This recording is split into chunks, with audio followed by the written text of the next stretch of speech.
Urhulumente ubhengeze imigqaliselo yezokhuseleko ezakulandelwa licandelo lemigodi kweli nanjengoko lilungiselela ukubuyela kwesiqingatha sabasebenzi. Lemigqaliselo ibhengezwe yintlanganisela yabaphathiswa abajongene noqoqosho ePitoli namhlanje. Izinyana zabasebenzi basezimayini sezizwele sekungagculiseki ngezokuphepha kwabasebenzi emva kokuba uhulumeni inqume ukuthi izimayini sezingavulwa.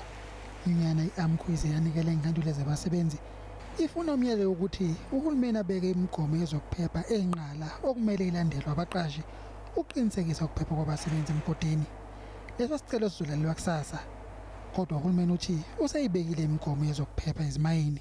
These measures, in line with the latest disaster management regulation, should include rigorous screening of all employees, including contractors, prior to accessing the mine, testing of employees with symptoms of COVID-19, adequate social distancing, provision of quarantine facilities for employees showing signs of COVID-19, establishment and maintenance of personal hygiene program, and provision of appropriate personal protective equipment, including face masks. Imboni yezimayini ithi ayimelene nemigomo ebekiwe. Khona manjalo ongqongqoshe bezomnotho bathi izicelo zemali ye-UIF ziyangena kodwa zingaphansi kwesibalo esilindelekile.